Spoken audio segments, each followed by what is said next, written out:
14e jour. La Reine du Ciel, dans le royaume de la volonté divine, arrive au temple, sa demeure, et devient le modèle des âmes consacrées au Seigneur. L'âme à la céleste Reine, modèle des âmes. Maman du ciel, ta pauvre enfant ressent l'irrésistible besoin de rester avec toi, de suivre tes pas, de voir tes actions pour les imiter, de s'en servir comme d'un modèle et d'en faire un guide pour orienter sa vie. J'ai besoin d'être dirigée, car toute seule, je ne sais rien faire. Avec ma mère que j'aime tant, je saurais tout faire, et je saurais même accomplir la volonté divine.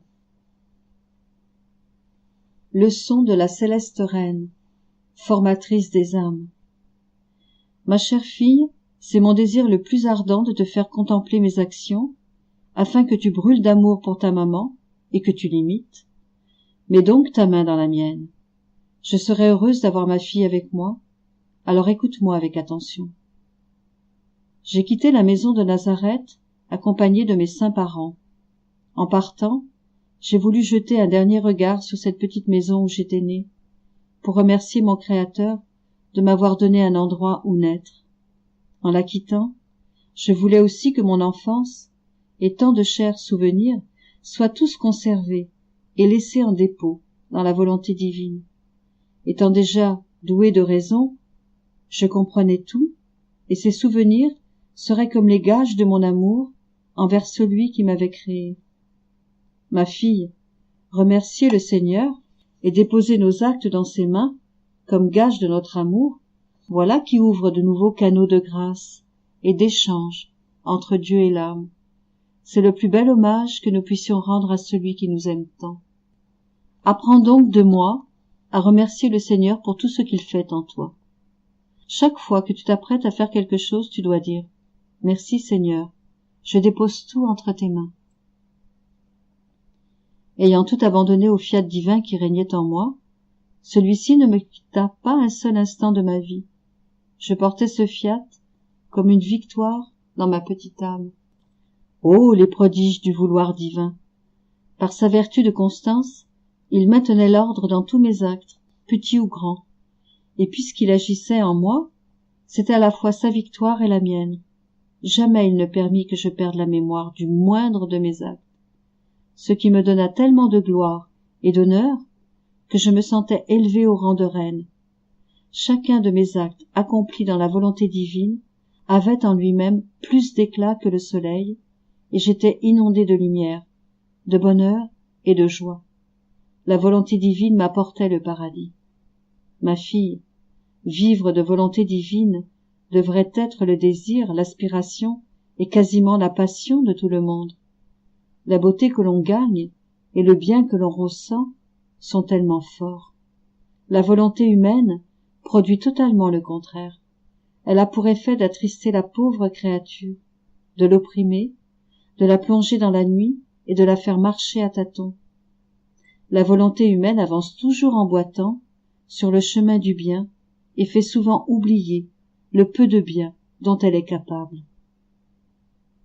Ma fille, j'ai quitté la maison paternelle avec courage et détachement, parce que j'ai uniquement considéré le vouloir divin.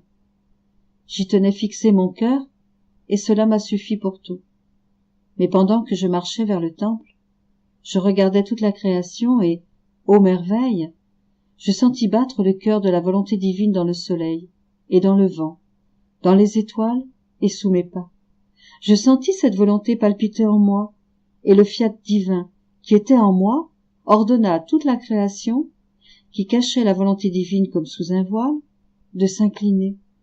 Le fiat divin ordonna que tous me rendent les honneurs dus à une reine, ce qu'ils firent tous, en s'inclinant, en signe de soumission, jusqu'à la petite fleur des champs, qui n'hésita pas à m'offrir son humble hommage. Je les mettais tous en fête, et quand il me fallut sortir de la maison, toute la création se fit un devoir de me donner des marques d'honneur. J'étais obligée de commander à chacun de rester à sa place et d'obéir à l'ordre de notre Créateur. Écoute maintenant ta maman, et dis-moi, dans ton cœur, ressens-tu la joie, la paix, le détachement de tout et de tous? Te sens-tu le courage de faire tout, pour accomplir la volonté divine, au point d'éprouver en toi une joie continuelle? Ma fille, la paix, le détachement, le courage créent dans l'âme cet espace où pourra s'établir la volonté divine. Pure de toute peine, la volonté divine produit dans la créature une joie continuelle. Courage donc, ma fille. Dis-moi que tu veux vivre dans la volonté divine, et ta maman pensera à tout.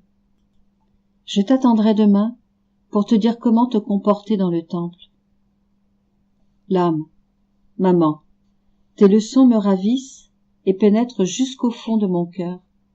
De grâce, toi qui aimes tant voir ta fille vivre dans la volonté divine, par ta puissance, fais en moi le vide.